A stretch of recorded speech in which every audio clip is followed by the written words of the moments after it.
você ligado e ligado junto com a gente em todas as telas, hoje eu cumprimento dessa forma, pois estou recebendo aqui um grande amigo, um grande narrador do Sport TV, convidado especial, Bernardo Edler.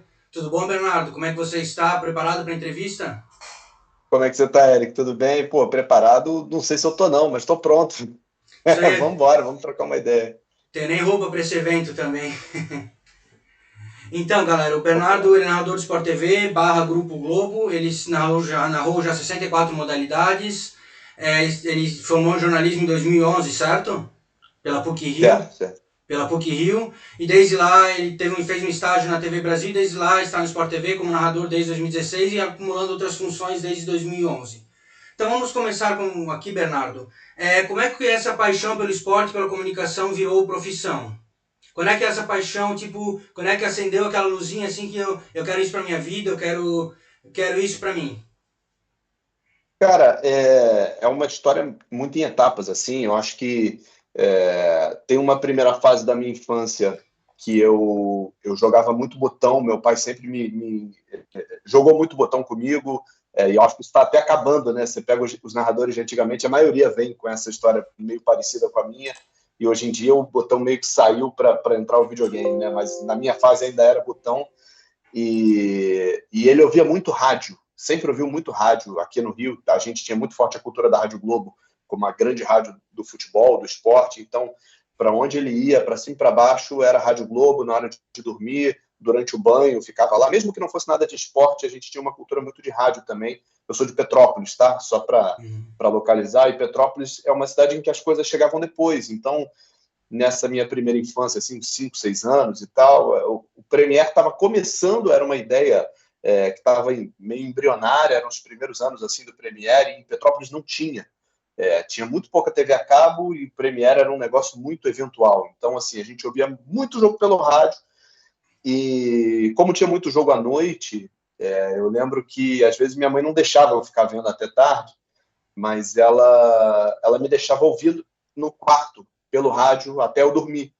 Então eu tenho muito essa lembrança assim de escutar jogo no rádio deitado na cama para dormir e tal. Enfim, o rádio norteou muito, né? O rádio e o jogo de botão nortearam muito a minha infância, assim. E depois uma outra parte que a gente vai falar mais tarde, que é a história do futsal, ela está dissolvida aí no meio também, mas num primeiro momento foi isso.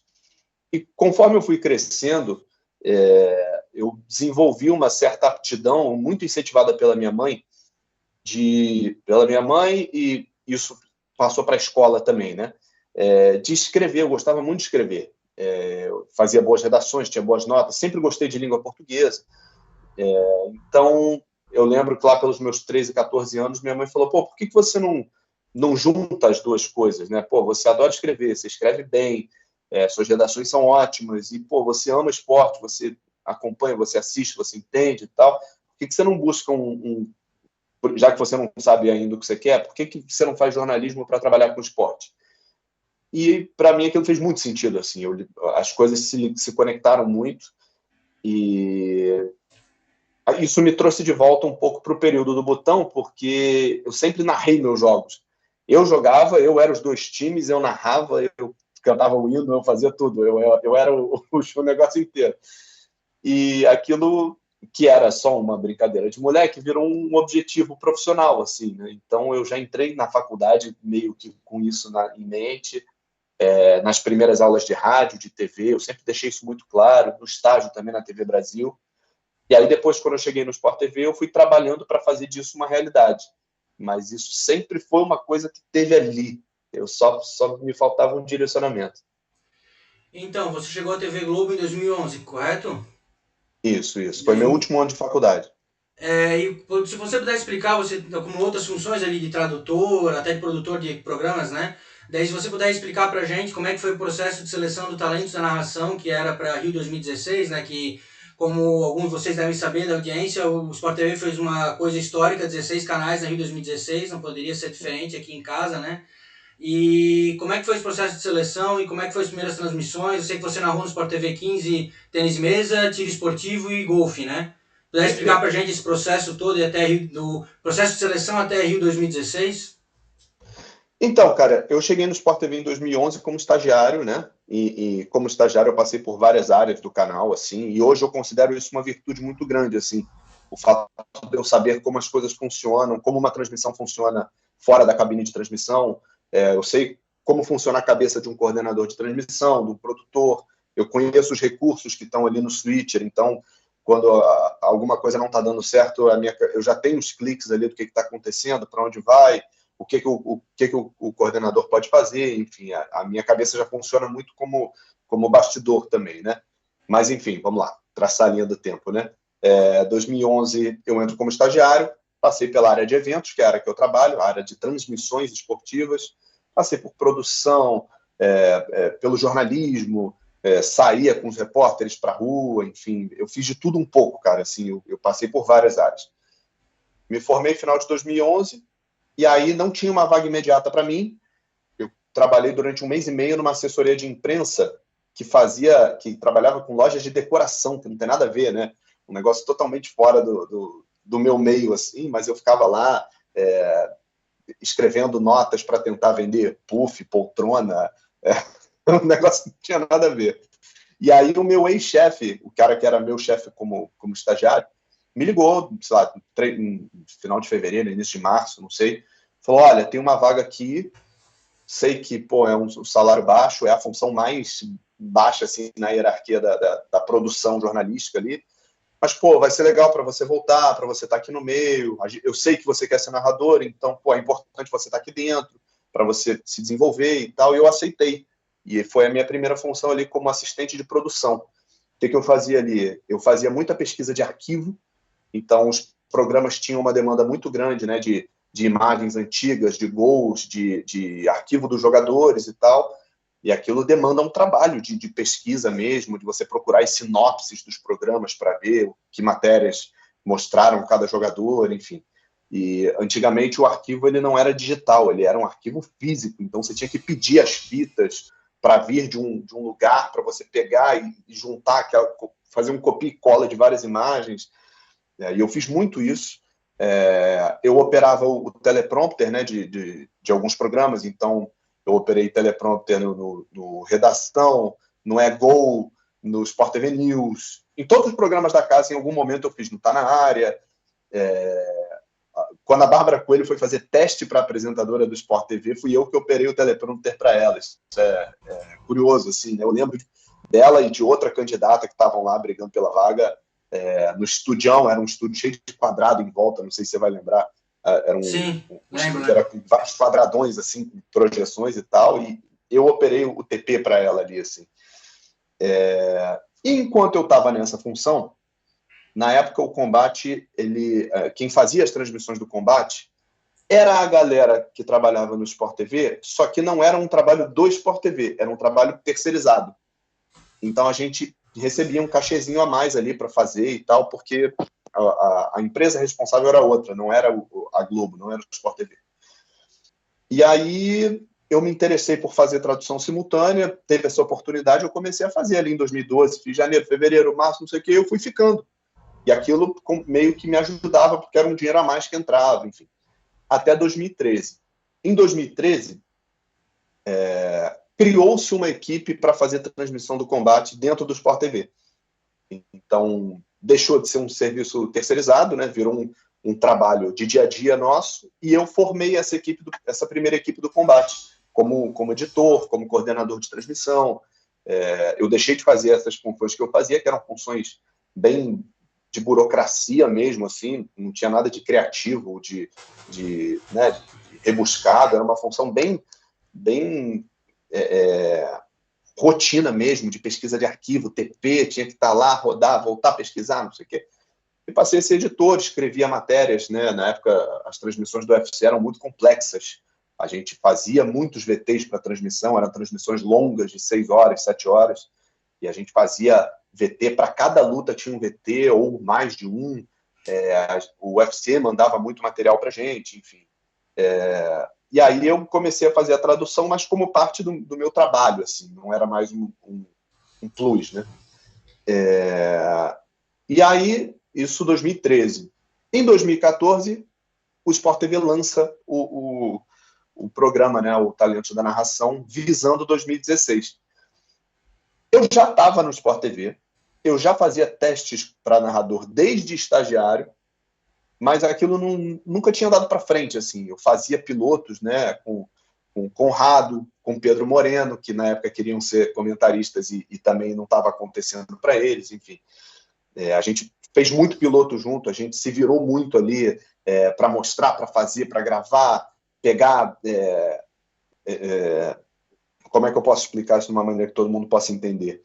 Você tinha aquela cabine ali, aquele espaço, vamos supor, o jogo ia até 5h30 e a gente tinha aquele espaço, aquela cabine reservada até 6 horas. A gente usava essa meia hora depois que acabava o jogo para gravar 20 minutos de uma narração, enfim.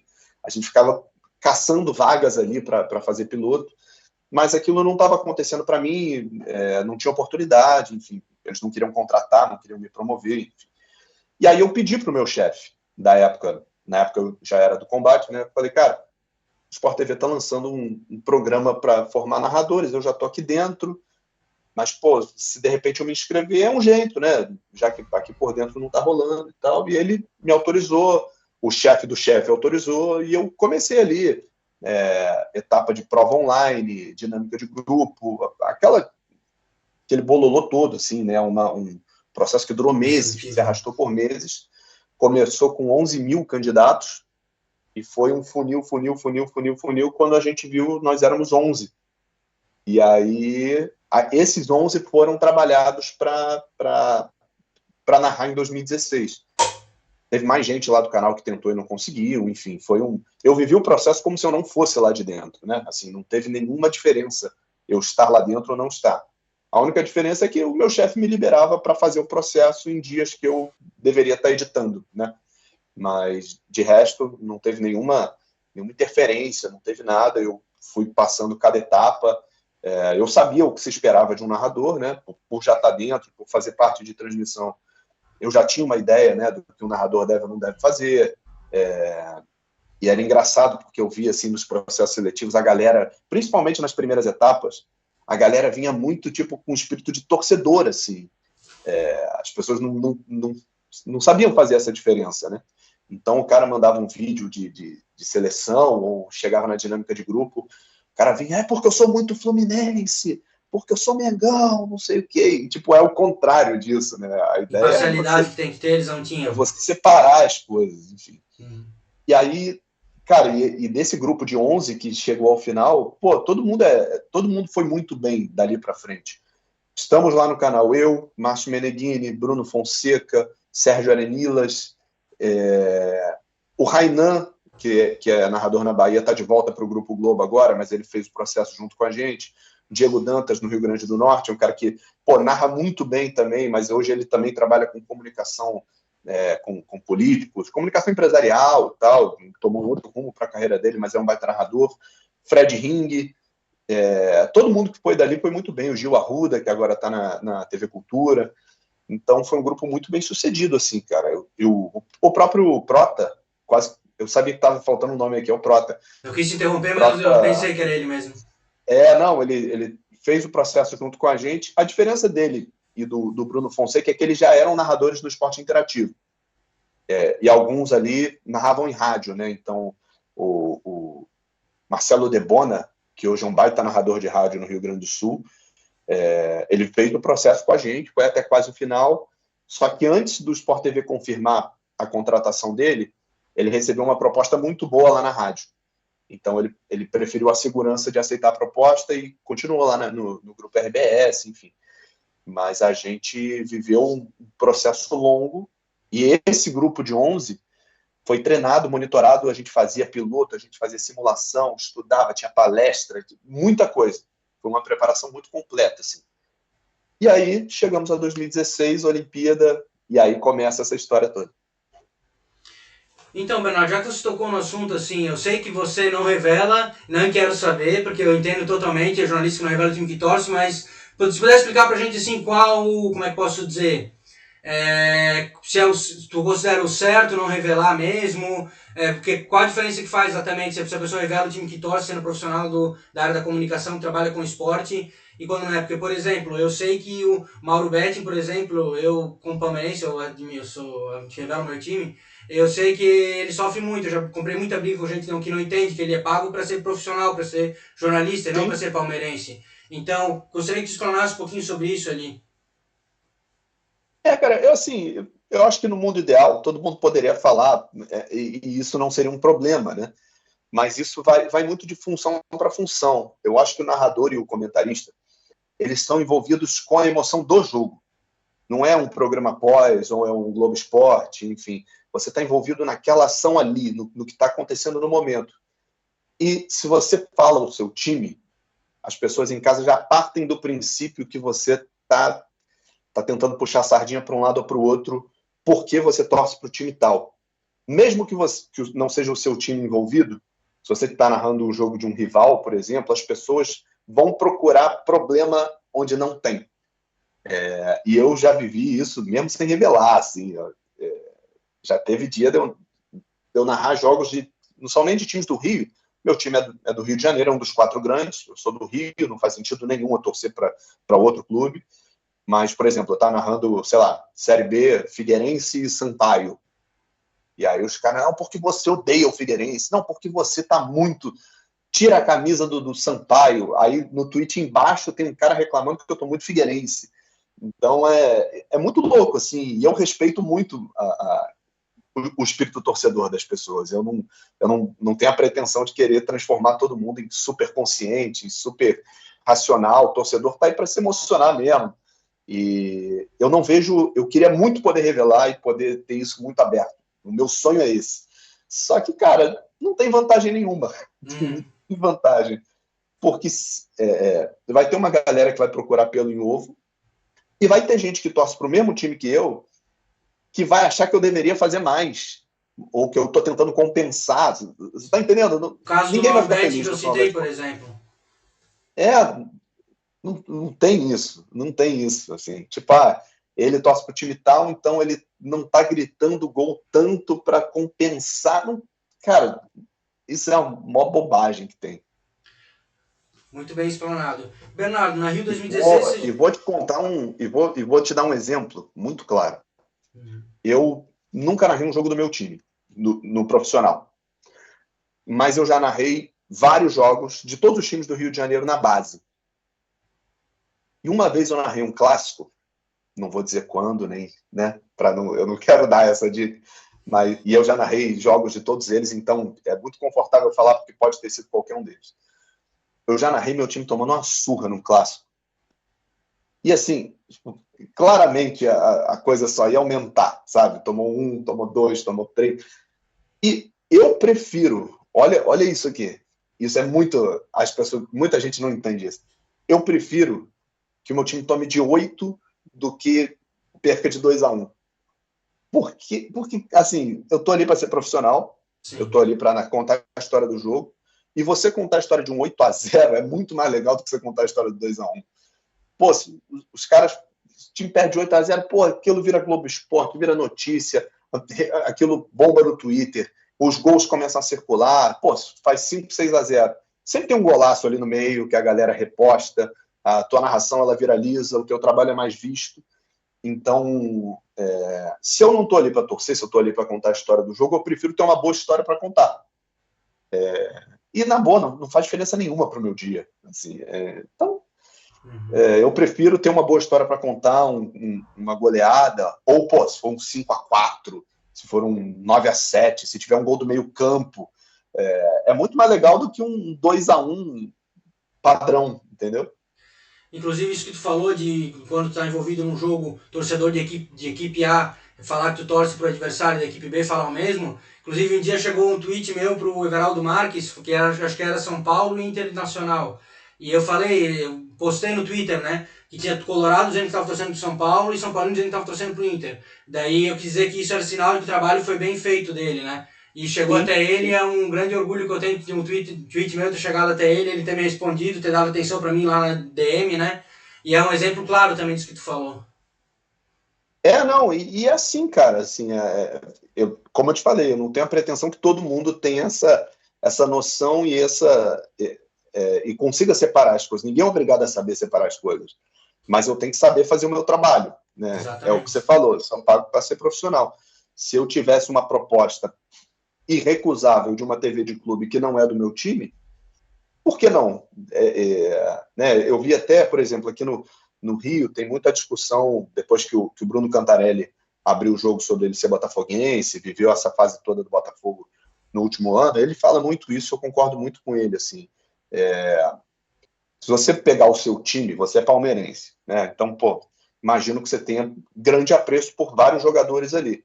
Mas, pô, não necessariamente o Rafael Veiga é palmeirense. Não sei se é o caso dele, mas... Pior que o caso dele é que quando o avô dele estava no leito de morte, inclusive umas coisas que eu sei, ele falou que se você tiver a oportunidade de jogar no Palmeiras, jogue. Mas enfim, só para contextualizar, mas eu entendi o teu exemplo. Entendeu? Então, assim, por que o cara da TV de clube tem que torcer para aquele clube se talvez o grande craque do seu time que você ama, ele às vezes ele não é? Então, aqui no Rio, pô, a torcida do Fluminense ama de paixão o Germancano, mas o Germancano não é tricolor. O Arrascaeta, pô, que é o ídolo maior que o Arrascaeta, torcedor do Flamengo recente, e ele é Penharol, sei lá, ele torce para um outro time.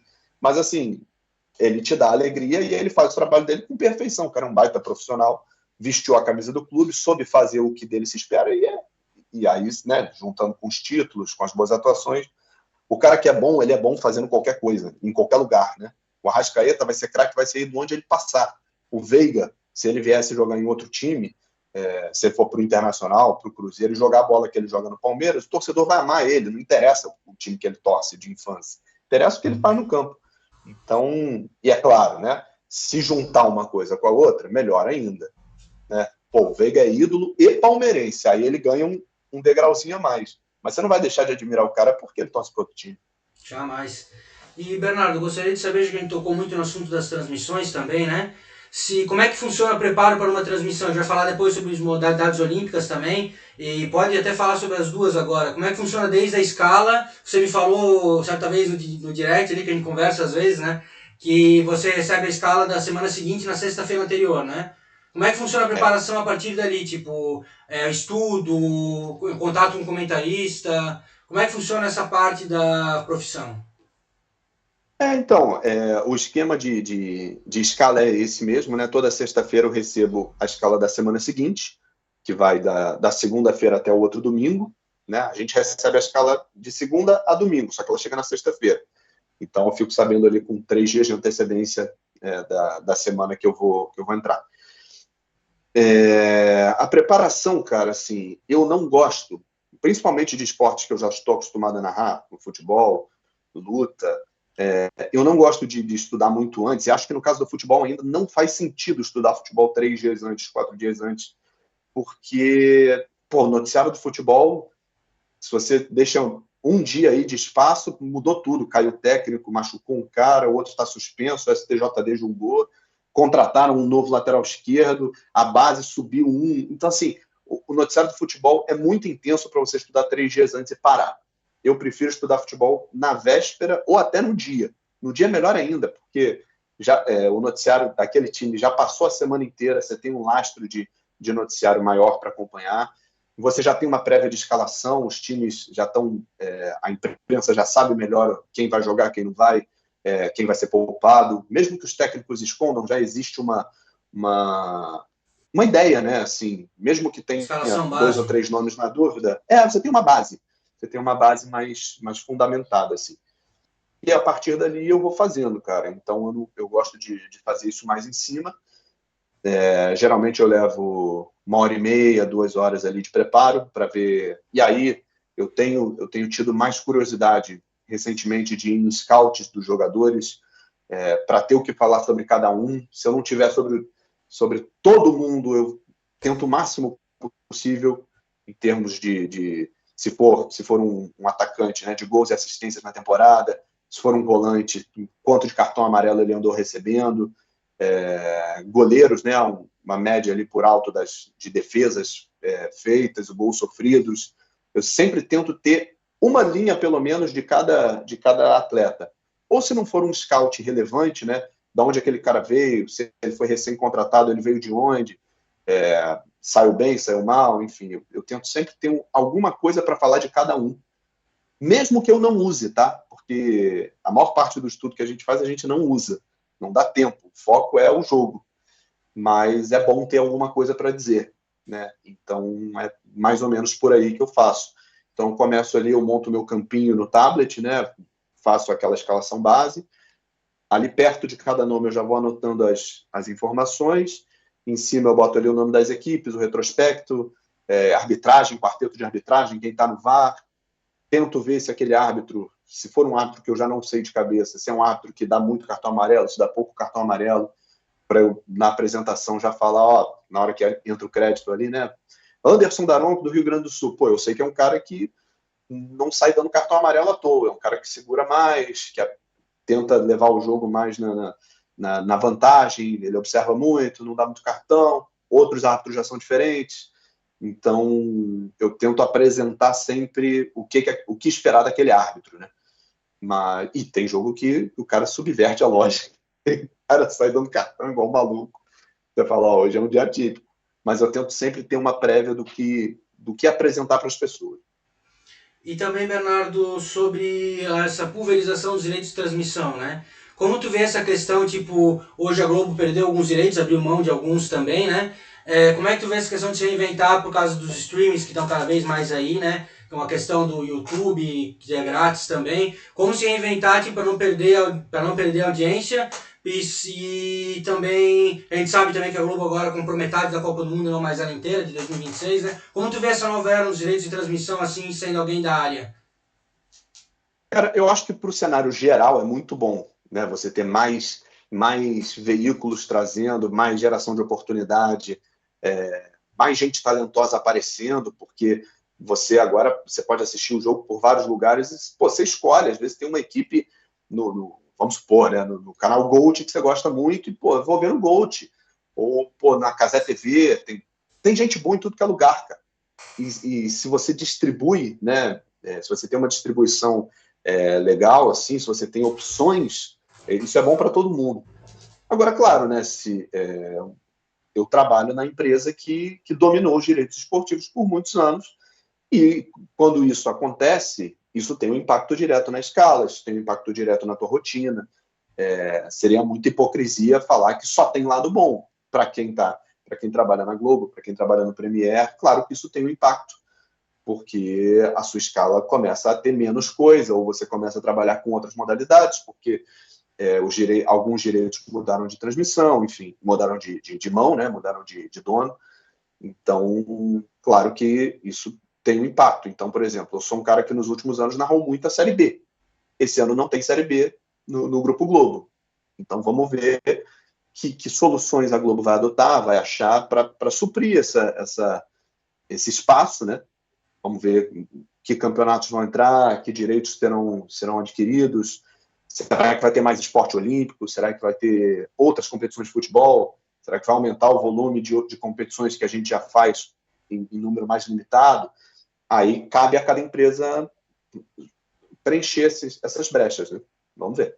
E sobre estudos de esportes olímpicos, eu sei que você começou narrando em 2016 tênis de mesa, o tiro esportivo, narrou a medalha de prata do Felipe Vu, né, também. Eu estava vendo um podcast com você também, de 2023, você falou que ali você teve que narrar hipismo, se eu não me engano, também, né, e daí mudou ali o esporte, você não estava muito preparado, teve que esperar o comentarista. Como é que é uma cobertura olímpica, como é que é essa bagunça assim de escala, de brasileiro brigando por medalha aqui, muda de esporte dali? Eu gostaria que você explicasse como é que funciona isso no dia a dia olímpico. Cara, é uma loucura, porque por mais planejamento que haja, existe um planejamento gigantesco da empresa e da gestão de escala, né, de eventos e tal, para entregar para a gente tudo o mais detalhado possível, as escalas serem precisas, né, eles dizerem para você que você vai narrar o vôlei, depois o basquete, depois o handebol, e isso de fato acontecer, não ter nada no meio, né, imprevisto. A Olimpíada ela é muito viva, cara. Então, você se norteia muito pelo resultado do Brasil, né? Então, se você está contando que amanhã você vai narrar vôlei e depois o handball, só que o maluco do tiro esportivo começou a avançar e ninguém estava esperando. Então, esse tiro esportivo vai ter que entrar na escala de alguém. Ele vai entrar no meio ali entre o vôlei e o handball, ou vai entrar no outro canal com o cara que estava narrando hipismo. E o contrário vale também, né? Se você está projetando que você vai narrar os jogos do Hugo Calderano até a semifinal e ele cai na segunda fase, estou dando um exemplo, tá? O Hugo não caiu na segunda Nos fase, falaram mas dele assim, depois também. se você contava com essas transmissões até a semifinal e de repente o cara cai antes, você começa a ter brechas a serem preenchidas. Então, se você estava programado para narrar tênis de mesa, dentro de algumas horas vão te avisar, ó, caiu o tênis de mesa, ou você vai continuar narrando handball, ou entrou uma esgrima. E é assim, e é muito vivo. A escala da Olimpíada ela é divulgada no dia anterior ou 12 horas antes, porque você tem que esperar, né, o final do dia olímpico para ver qual vai ser o dia seguinte. Então, você tem que estar meio ligadão assim com tudo. Mas eu vou te falar, cara, Paris foi a Olimpíada mais organizada de todas que eu narrei, contando inverno, verão, para a Olimpíada de Paris foi a mais organizada em termos de escala, de sobreaviso. Foi uma Olimpíada que teve muito menos imprevisto, assim, pelo menos na minha escala. Tudo que eu narrei avisado, ou quase tudo. Não Teve que lembro narrar agora duas lutas de exatamente, judô ao mas... mesmo tempo, né? De brasileiros, né? Da Larissa Pimenta e do William Não, Lima, né? pô, mas aí não tinha o que fazer, porque Ah, cada um num tatame, né? sim. Eram dois tatames lado a lado e dois brasileiros ao mesmo tempo, é muita coincidência. Mas eu digo assim, o que aconteceu em Tóquio, por exemplo, essa história do hipismo que entrou e eu não estava esperando, eu não estava estudado para isso, eu não contava com isso, não aconteceu em Paris, por exemplo.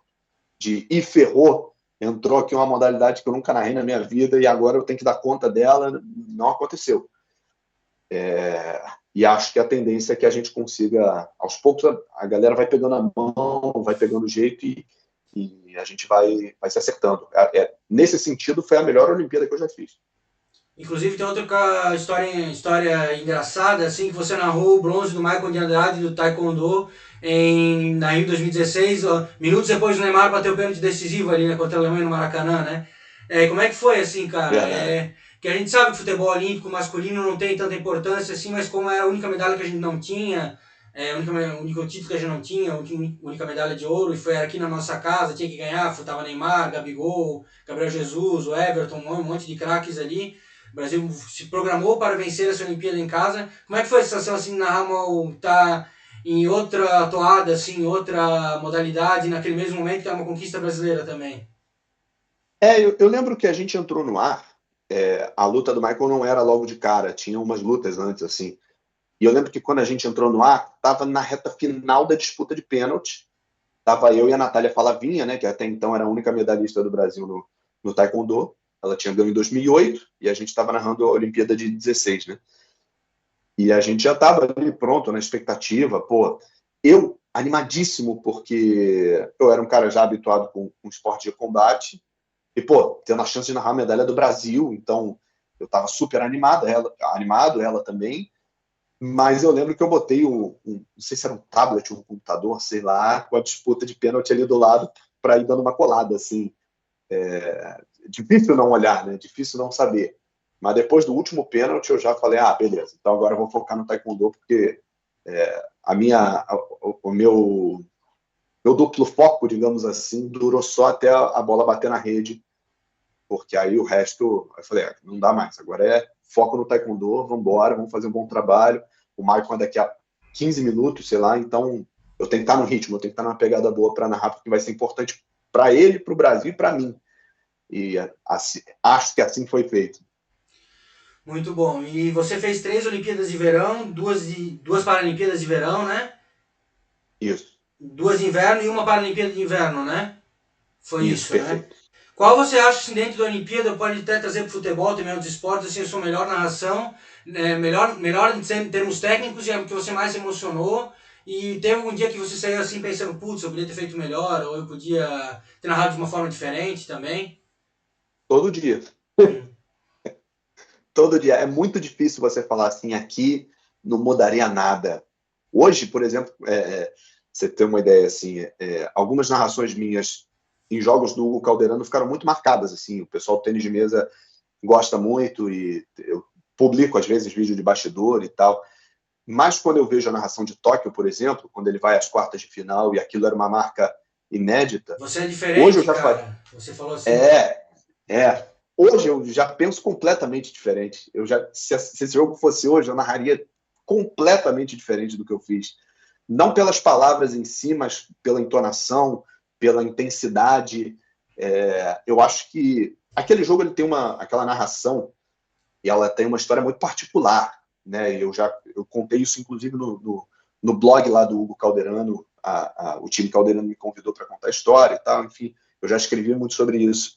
E já contei nos meus stories lá, tem salvo também essa história, dá para assistir esse dia nos stories da Olimpíada de Tóquio. Mas foi uma noite que eu não dormi, assim, porque eu narrei um jogo dele tipo 11 da noite e esse outro jogo era 8 da manhã, mas nesse meio tempo eu narrava um outro negócio e eu fiquei lá na empresa, não voltei para casa para voltar. Fiquei lá, tentei dormir no carro, não consegui, então já cheguei no jogo nervoso, assim, nervoso de tenso pelo jogo, né? Pela minha relação com o esporte, pelo Hugo, por saber o peso daquele jogo. Foi um dia que eu entrei muito nervoso para a transmissão, e com todo o contexto ali de não ter dormido, de ter me alimentado bem mais ou menos e tal. Conforme foi chegando o final do jogo, foi me batendo também um nervoso, uma exaustão, uma mistura de sentimentos e uma alegria muito absurda pelo resultado do jogo. Então, acaba o jogo, quando a gente tira ali o microfone e tal, eu ajoelho num canto assim do estúdio e eu choro assim em prantos por tudo, assim, pelo contexto todo, assim. Eu estava com o Cebola, que tinha sido o treinador do Hugo na infância também, e ele também super emocionado, enfim. Nós dois, a gente estava na mesma vibe, assim, né? A gente estava muito emocionado, muito, muito frágil, assim, e eu lembro de encostar num canto assim, chorar muito por tudo.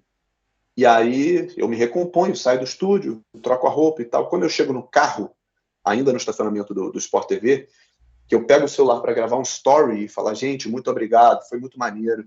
Pô, a galera do tênis de mesa toda me mandou mensagem, não sei o quê. Eu começo a chorar tudo de novo, assim, tipo, me bateu uma nova onda, assim, né? E isso tá lá, quem entrar lá vai ver isso. É muito espontâneo, assim. Eu acho horrível quem posta o choro nos stories, mas foi muito espontâneo, eu não consegui segurar, e eu ficava brigando para tentar continuar falando, e eu continuava chorando, é surreal, mas é muito significativo para mim. Esse é um momento muito importante na minha carreira, as medalhas, né, do Felipe Vu, do Maicon, e acho que agora em Paris tem momentos muito, muito especiais também. Eu narrei todas as preliminares do judô, então todos os brasileiros que foram medalhistas, eu de alguma forma participei da campanha, né, narrando oitavas de final, quartas de final, essa narração dupla, né, duas lutas ao mesmo tempo. Eu narrei 2 jogos do Hugo Calderano, narrei alguns jogos do Brasil também na competição por equipes do tênis de mesa, narrei a final, e me diverti muito narrando a final, porque não tendo Brasil, eu me solto muito mais, falo um monte de merda e tento fazer a transmissão um pouco mais divertida também. E não sei, cara, tem várias narrações legais, assim. E depende muito do comentarista. Quando o comentarista consegue entrar nessa vibe, melhora muito, né? Porque não adianta eu estar aqui em cima brincando, falando um monte de besteira e o cara tá acuado aqui com o microfone, tenso, sabe? Com medo de falar besteira, ou não sabendo comentar ainda, não tendo experiência como comentarista. Então, depende muito de estar todo mundo à vontade. E eu acho que nesses dias que eu mencionei, a vibe estava muito boa, porque a gente estava compartilhando o mesmo sentimento, assim.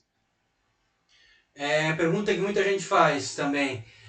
Das 64, 63, 64 modalidades que você narrou, né? Que você disse que tem algumas ali que não. Que você tem dúvida ali por causa da questão de alguma é paralímpica que não tem diferença para convencional, vamos dizer assim, né?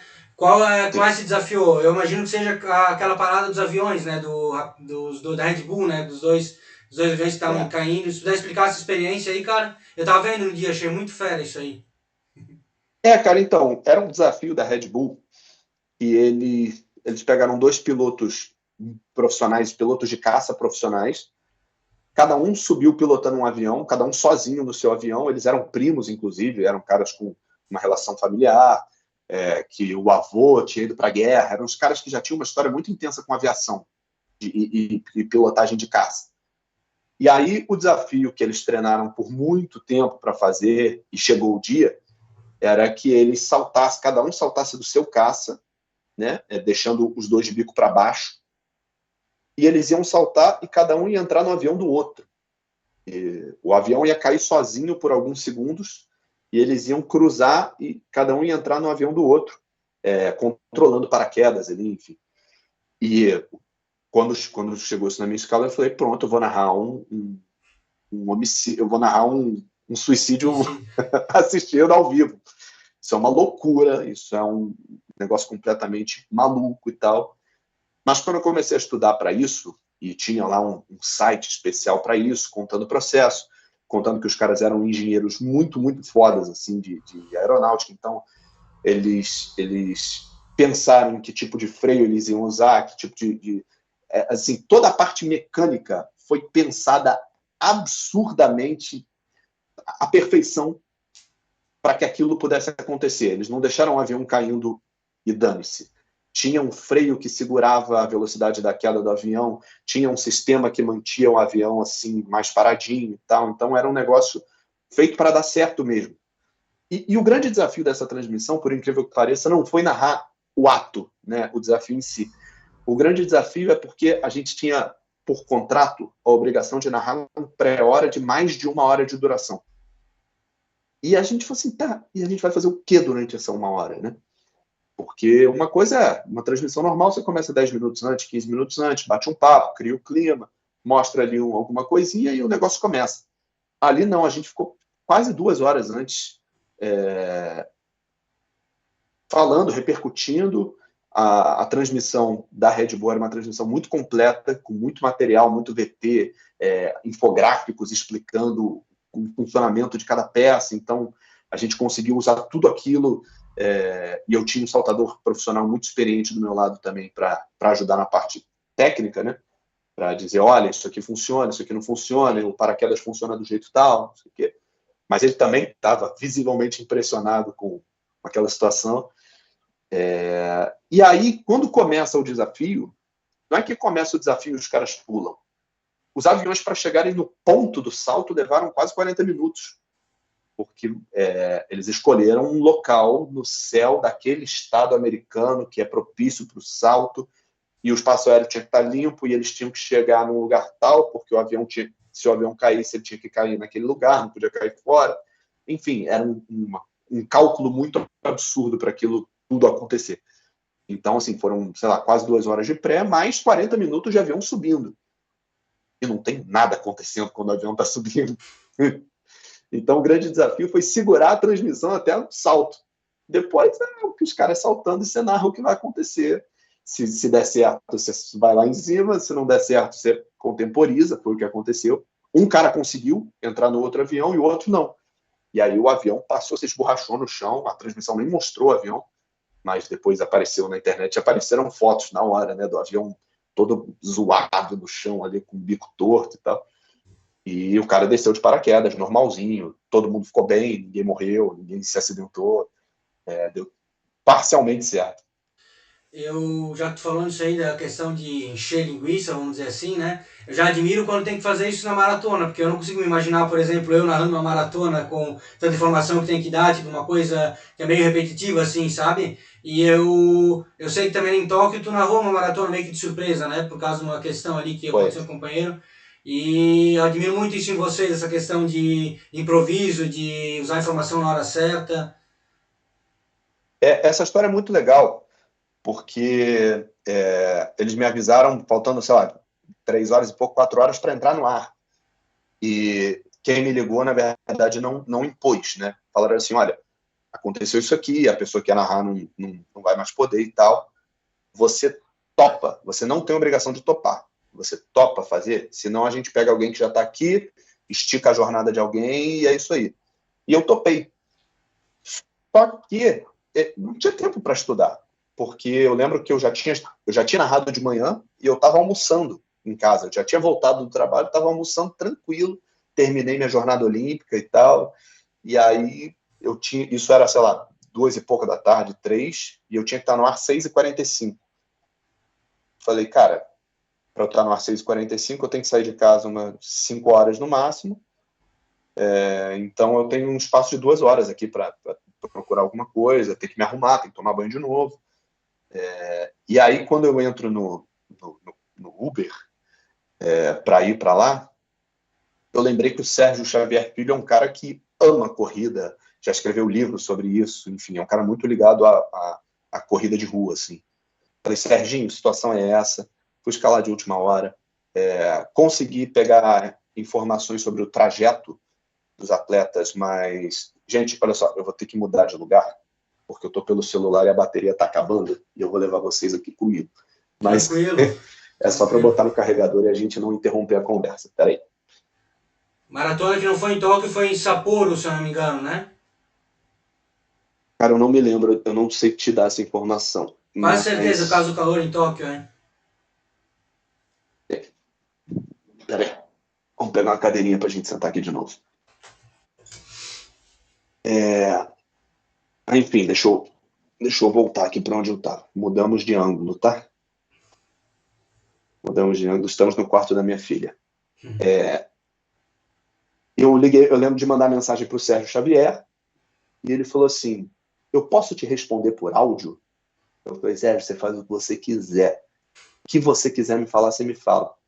E eu fui da minha casa até o Sport TV, que dá uns 30, 35 minutos, com ele me mandando áudio atrás de áudio, mandando informação, mandando vida dos atletas, falando de pace, falando de média, falando de uma porrada de coisa. Ele foi me abastecendo assim.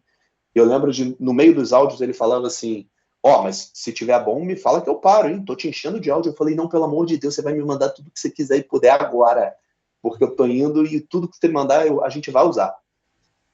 Aí, quando eu chego lá, eu tô lá, né, maquiando, botando uniforme e tal, ele falou assim para mim, vamos fazer o seguinte, eu vou te botar num grupo de WhatsApp, eu, você e um parceiro meu que também entende tudo, e a gente vai trocando ideia ao longo da transmissão. Eu falei, fechou. E assim fomos, né? Porque os comentaristas da transmissão era o Marilson e tinha uma velocista que agora me faltou o nome, mas muito grande também, uma das grandes velocistas recentes do Brasil, agora eu esqueci o nome. E eles estavam por Skype, eles não estavam comigo. Então a gente perde um pouco esse contato, né, de um olhar para o outro, vai você, eu falo, peraí, rapidinho, isso aqui. Então eu tinha que ter uma certa autonomia ali para narração, porque, cara, Skype, ligação cai, ligação falha, a voz fica tremida. Então eu precisava não depender muito da ligação tá boa, né? Então, no final das contas, ficou eu, Sérgio e esse outro rapaz no grupo de WhatsApp. Eles iam conversando ao longo da transmissão e tudo que eles iam falando ali que eu achava interessante, eu ia enfiando a narração ali. Tanto que no final, quando acaba, eu falei isso no ar. Quando acabou, fulano de tal ganhou, acho que foi o Kipchoge que ganhou, ele, o Kipchoge. Falei, antes da gente encerrar a transmissão aqui, eu preciso muito agradecer ao Sérgio Xavier Filho e ao Iberê, que também é jornalista, e que os dois me ajudaram muito a fazer essa transmissão aqui e tal. Enfim, eu não falei tudo isso no ar, não dava tempo de falar, isso era uma despedida, mas eu fiz questão de agradecê-los no ar, porque sem eles teria sido muito mais difícil, mas muito mais difícil. E, Bernardo, para a gente encaminhando para o final já, como é que tu vê o atual cenário do esporte olímpico brasileiro? A gente veio de uma Olimpíada de recorde em Tóquio, depois uma queda no número de ouros em 2024, agora o programa mudou um pouquinho, vai ter o tênis mesmo agora vai ter, ao invés das equipes masculina e feminina, vai ter duplas mistas e duplas masculina e feminina, né? Mudou o programa ali, entrou 50 metros a natação, peito, borboleta e outros nados ali. E também teve outras mudanças, o futebol masculino agora tem 12 equipes e o feminino 16, né? Como você vê essas mudanças, também entrada do skate e do surf nas últimas edições para atrair o público jovem, e tem alguma projeção assim de mais ou menos como vai ser o ciclo? Cara, eu não sou eu não sou a melhor pessoa para te responder isso, não. Eu acho que boa parte das mudanças, acho não, né? Isso é um fato. Buscam uma igualdade de premiações e de medalhas para homens e mulheres, né? Então, para você não tirar uma modalidade, você tira uma competição masculina e coloca uma equipe mista, por exemplo, porque aí você tira algumas medalhas masculinas, mantém os homens competindo, mas também premia mulheres. Ou você aumenta o número de competições, de competições femininas em detrimento de algumas masculinas, enfim. É um esforço que o COI faz para buscar essa igualdade, né? Paris foi a que teve o mais próximo da igualdade, embora não tenha sido O caso do hipismo, principalmente, né? Que 50-50. é misto, né? Sim, sim. Essas mudanças têm muito a ver com isso, assim, né? Com distribuição igual de premiações, de competições, de atletas competindo. E Paris foi a que mais se aproximou disso, mas ainda tem uma pequena diferença ali que eles estão tentando igualar. E eu acho que é por aí. E as modalidades novas, eu acho que elas buscam conversar com um público mais jovem, né? A gente sabe que os hábitos de consumo mudaram, né? As pessoas não param mais muito na frente da TV, as pessoas consomem tudo por internet. E acho que os esportes outdoor, né, os esportes fora de ginásio, de estádio, eles ganharam muita força, tenho a sensação, né, que ganharam muita força pós-pandemia, e acho que são geralmente modalidades que você pratica sozinho ou com alguma distância. Então o skate é assim, o futevôlei é um esporte que cresceu muito, não é olímpico, obviamente, e acho que não vai ser tão cedo, mas é um esporte que cresceu muito pós-pandemia, né, porque a gente ficou confinado, a gente ficou preso em casa e, de repente, você encontra uma modalidade que você faz ao ar livre, pode fazer numa quadrinha de areia, você não precisa estar perto da praia mais. É gostoso de praticar, porque é uma caloria, tem um estímulo social, né? Você faz amigos, você conversa, você bate papo, você se sente bem. E acho que o surf, o skate, os esportes de areia, eles têm muito essa pegada, né? Então, acho que tem um pouco a ver com isso também. E sobre o futsal, talvez virar olímpico em Brisbane 2032, que a FIFA parece que agora cedeu e está querendo transformar no esporte olímpico, né? Pô, E fala um pouquinho da tua relação com o futsal também. Eu sei que o teu pai era treinador, né? Inclusive eu saindo daqui, depois vou dar uma aula no Colégio Metropolitano na iniciação do futsal. Trabalho já com futsal. Qual é essa tua relação com o esporte? Eu sei que tu narrou o terceiro lugar do Brasil em 2021, na Copa de 2021, narrou com muita emoção ali o gol perfeito. do Rodrigo Capita, do Ferrão. Qual é essa tua relação com o esporte da bola pesada aí? Cara, o futsal tem um espaço muito legal na minha vida, assim, porque quando a gente pegar aquele início de entrevista ali, né, da época que eu jogava botão, que a gente ouvia rádio, o meu pai é um cara que hoje ele trabalha com tênis, né, ele é professor de tênis, mas durante muito tempo ele foi treinador de futsal, foi preparador físico, foi treinador de futsal. E em dois momentos da minha vida, dois momentos muito chaves, assim, da nossa infância, né, eu vivi isso junto com ele, né? Na primeira vez, quando eu tinha ali por volta de 4, 5 anos, ele foi treinador do Serrano, que na época tinha um bom time a nível regional, disputava Carioca, competições estaduais, enfim. O Serrano é de Petrópolis, né, da minha cidade. E alguns anos depois, no meu começo de adolescência ali, de 10, 11 anos em diante, até meus 15 mais ou menos, meu pai trabalhou no PEC, né, que era o Petrópolis, inclusive o Gabriel Peck é Peck por causa desse time, né? Era um time de futsal de Petrópolis que apareceu no cenário nacional com um investimento legal, com bons patrocinadores, e foi um time muito competitivo. E o meu pai foi treinador do PEC durante alguns anos, depois houve uma inversão no comando, o Malafaia, que hoje é treinador, se não me engano, do Corinthians, Corinthians, né? se tornou técnico do PEC e o meu pai virou auxiliar dele. Aí meu pai ficou ali mais um tempo, depois saiu. Mas esses dois períodos, assim, eram períodos que eu vivi intensamente, de ir para jogo, de ir para vestiário. Às vezes meu pai não tinha com quem me deixar durante o jogo, eu ia para o vestiário, subia junto, voltava, batia a bola na quadra enquanto a quadra estava vazia. Eu vivi muito o futsal nesses dois períodos, assim. E quando eu me vi narrando futsal pela primeira vez, eu falei, gente, parece que eu estou voltando no tempo, assim, parece que eu estou entrando na máquina do tempo e revivendo aquilo tudo. Então, e fora que assim, cara, a minha preferência, né, depois de 64 modalidades narradas, eu descobri que eu tendo a gostar mais de narrar esportes dinâmicos, esportes em que eu não posso parar para relaxar. Então é o futebol nem tanto, embora eu amo futebol porque eu amo futebol, mas assim, futsal eu adoro, vôlei eu adoro, eu gosto de de dinâmica. Basquete eu não faço muito, mas eu acho que eu faria muito bem também se eu tivesse oportunidade. Esportes rápidos, esportes de emoção, de ponto, de gol, de cesta, são esportes que eu me dou muito bem, assim, bate muito com o meu jeito. E é uma delícia narrar futsal. Eu acho incrível. É muito exigente, porque é um esporte exigente para o narrador, né? Porque você tem que estar muito ligado. Você não pode relaxar quando a bola sai na linha de fundo, você não pode relaxar no lateral. As substituições, elas não são anunciadas o tempo todo, então toda hora troca. Você tem que dar um jeito de decorar rapidinho quem é quem. E para mim é prazeroso na mesma proporção, assim, do mesmo jeito que eu me desafio, eu tenho prazer em narrar. E o Marcelo Rodrigues, um baita cara, uma convivência maravilhosa. Naquela Copa do Mundo de 21, eu fiz esse jogo do Brasil com comentários da Amandinha também, né, que é melhor do mundo, foi melhor do mundo muitas vezes, então uma craque do futsal. A gente tem o Vander, que é um craque. Agora o Rodrigo Capita comenta jogos também, outro craque. Enfim, o futsal está muito bem servido, cara. Então, fico muito feliz de narrar e fico muito honrado de me ver do lado desses caras. Isso aí, Bernardo. Então, eu gostaria de agradecer muito a sua disponibilidade, a sua humildade de estar me atendendo aqui. Às vezes que você me respondeu no direct também, você é um cara fenomenal, assim. Eu gostaria de agradecer muito mais uma vez e dizer que eu vou continuar mandando hashtag nas transmissões que puderem mandar ali. E qual a sua próxima escala? Esse final de semana tem alguma coisa?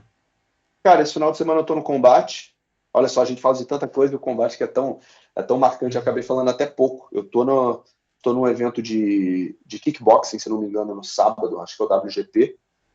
E amanhã, sexta-feira, tem um jogo de vôlei, né, no Minas e Osasco, se não me engano, na Superliga Feminina, Sim. que eu tô de stand-by.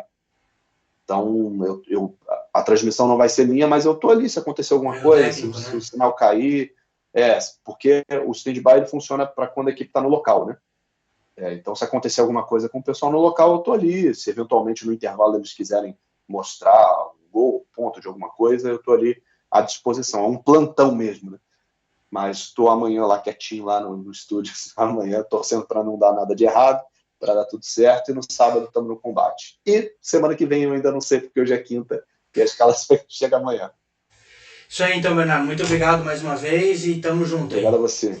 Tamo junto, Eric. Um abração, um abraço para todo mundo que acompanha essa conversa. Espero que tenham gostado e qualquer coisa, continue mandando mensagem lá nas minhas redes sociais. Eu tento responder todo mundo da melhor forma possível e estou sempre à disposição. Isso aí, muito bom, Bernardo. Valeu.